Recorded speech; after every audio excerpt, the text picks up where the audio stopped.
दोस्तों जैसे कि आप थंबनेल में ही पढ़ चुके हैं तो आपके मन में भी यह सवाल आ रहा होगा कि आखिर ये 1357 क्या है।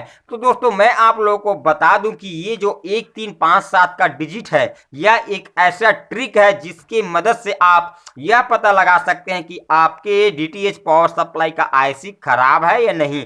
तो दोस्तों वैसे तो डीटीएच पावर सप्लाई का आईसी हो या किसी भी सर्किट बोर्ड में लगे आईसी हो, इसे चेक करने का कोई भी 100% श्योर तरीका नहीं है। बट मैं आप लोगों को जो ट्रिक बताने वाला हूं उसकी मदद से आप 90% श्योर हो सकते हैं कि आपके डीटीएच पावर सप्लाई का आईसी खराब है या नहीं। तो नमस्कार दोस्तों, मेरा नाम है अमर और आप देख रहे हैं हमारे यूट्यूब चैनल मैकेनिकल सर्च। तो दोस्तों अभी तक आपने हमारे चैनल को सब्सक्राइब नहीं किया है तो सब्सक्राइब करने के बाद बेल आइकन को ऑल पर क्लिक जरूर कीजिएगा। तो चलिए वीडियो स्टार्ट करते हैं फटाक से। तो दोस्तों हमारे पास यहाँ पर दो पावर सप्लाई है और दोनों सेम पावर सप्लाई है। और दोस्तों ये जो पावर सप्लाई है मेड इन चाइना वाले पावर सप्लाई है। तो दोस्तों इसके अलावा और भी एक पावर सप्लाई आता है यूज में, जो फ्री सेटअप बॉक्स होता है उसमें, हम आपको उसको भी दिखा देते हैं। दोस्तों आप देख सकते हैं ये जो पावर सप्लाई है यह made in India power supply है और इसका आईसी चेक करने का तरीका अलग है। हम इसका भी वीडियो कुछ दिनों के बाद बना देंगे और अगर आप अभी कमेंट करते हैं तो हम इसका अगला वीडियो में इसके बारे में आपको बता देंगे। मगर दोस्तों हम सिर्फ और सिर्फ ये जो मेड इन चाइना वाले जो पावर सप्लाई है उसके आईसी के बारे में बात करने वाले हैं। तो दोस्तों इसमें का एक पावर सप्लाई का आईसी खराब हो चुका है और दूसरे पावर सप्लाई का आईसी खराब नहीं है। दोस्तों हम आपको 1357 का जो ट्रिक है उसकी मदद से आपको आईसी चेक करने का तरीका बताएंगे।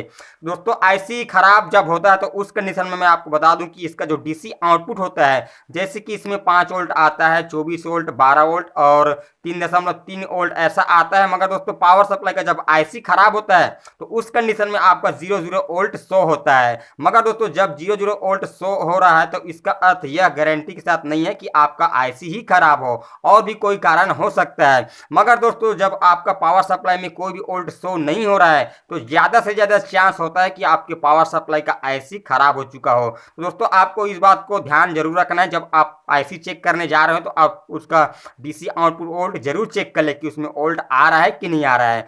और दोस्तों हम आपको दिखाएंगे कि ये जो आईसी है उसमें टोटल 8 लेग है, एक तरफ 4 और दूसरी तरफ 4, यानी कि इसमें 8 लेग होता है। तो दोस्तों ये जो 1357 का जो ट्रिक है उसे समझने से पहले आपको एक बात और समझ लेना है। जैसे कि हम इसको उलट देते हैं इस पावर सप्लाई को, तो इसका जो पहला लेग है यहाँ पर आप देख सकते हैं अलग ट्रैक में है, दूसरा लेग भी अलग ट्रैक में है और तीसरा लेग और चौथा लेग सभी अलग अलग ट्रैक में लगा हुआ है। और इसका यहाँ से हम 5वां गिन लेते हैं और ये छठा है, और जो 7वां और 8वां लेग है दोस्तों वह एक ही पॉइंट में जुड़ा हुआ है।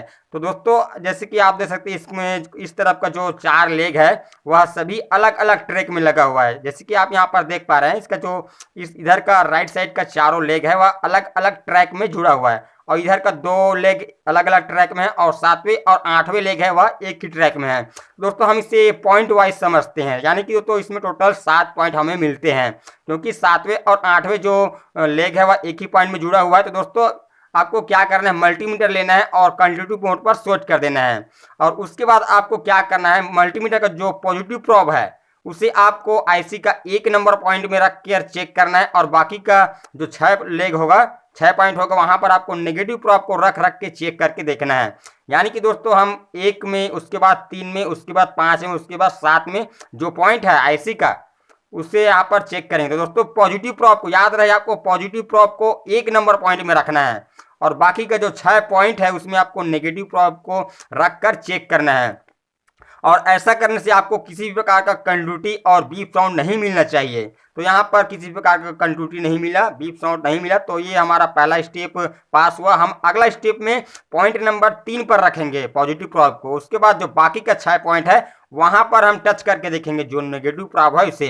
तो ऐसा करने से भी हमें कोई भी कंटिन्यूटी नहीं मिलना चाहिए, न कोई भी बीप साउंड नहीं मिलना चाहिए। तो इस तरह से हमारा दूसरा स्टेप पास हुआ। अब इसके बाद हम यहाँ पर दोस्तों जैसे कि हमने पहले पॉइंट नंबर 1 पर पॉजिटिव प्रोब को रख कर चेक किए, उसके बाद पॉइंट नंबर 3 पर चेक किए, उसके बाद पॉइंट नंबर 5 पर आपको मल्टीमीटर का जो रेड वाली प्रोब है, पॉजिटिव प्रोब है, उसे आपको रखना है और बाकी का जो 6 पॉइंट है वहां पर आपको जो ब्लैक वाली प्रोब है उसे सभी में टच करके देखना है। ऐसा करने पर भी आपको यहाँ पर किसी प्रकार का कंटिन्यूटी शो नहीं होना चाहिए और बीप साउंड भी नहीं होना चाहिए। अगर होता है तो आईसी आपका खराब है।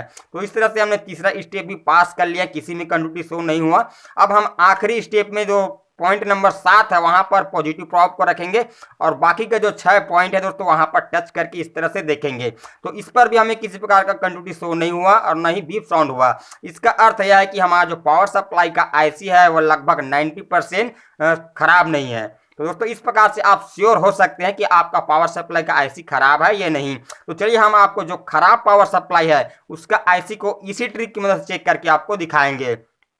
तो दोस्तों जैसे कि ये जो पावर सप्लाई का आईसी है वह फट चुका है, तो दोस्तों फट चुका है, तो इस कंडीशन में 101% श्योर के साथ हम कह सकते हैं कि इसका जो आईसी है वह खराब हो चुका है। मगर दोस्तों कभी कभी क्या होता है कि आईसी फटता नहीं है, वह फटने से पहले अंदर से खराब हो जाता है और उस कंडीशन में हम इसका फॉल्ट ढूंढते रह जाते हैं मगर हमें फॉल्ट नजर नहीं आता। तो दोस्तों वैसे ये जो फटा हुआ तो हमें श्योर हो जाता है कि ये जो आईसी खराब हो चुका है। अब हम इसी खराब आईसी में 1 3 5 7 का ट्रिक यहाँ पर यूज करके देखेंगे। तो हम क्या करेंगे, पॉइंट नंबर 1 पर पॉजिटिव प्रोब को रखेंगे और बाकी का जो 6 पॉइंट है वहां पर टच करके देखते हैं इस तरह से। तो इसमें हमें किसी प्रकार का कंडक्टिविटी शो नहीं हो रहा है, यानी कि हमारा पहला स्टेप पास हो चुका है। अब दूसरा स्टेप में हम करके देखते हैं, यानी कि पॉइंट नंबर 3 में पॉजिटिव प्रोब को रखेंगे और उसके बाद बाकी के जो 6 पॉइंट है वहां पर टच करके देखेंगे। तो चलिए हम यहाँ पर भी टच करके देख लेते हैं। तो दोस्तों आप देख सकते हैं यहाँ पर हमें बीप साउंड मिल रहा है। अब हम आगे का लेग में चेक करते हैं पॉइंट में, तो यहाँ पर हमें कुछ रीडिंग शो कर रहा है, यानी कि दोस्तों ये जो पावर सप्लाई का आईसी हुआ खराब हो चुका है या दूसरे स्टेप में ही इसका फॉल्ट पकड़ में आ जाता है। तो दोस्तों इस तरह से आप अनुमान लगा सकते हैं 90% तक कि आपका पावर सप्लाई का आईसी खराब हो चुका है ये नहीं। तो दोस्तों आशा करता हूँ आपको वीडियो पसंद आया होगा, तो शायद तो वीडियो को लाइक कीजिएगा और इसी तरह का वीडियो देखना चाहते हैं तो हमारे चैनल को सब्सक्राइब करने का बेल आइकन को जरूर कीजिएगा। तो दोस्तों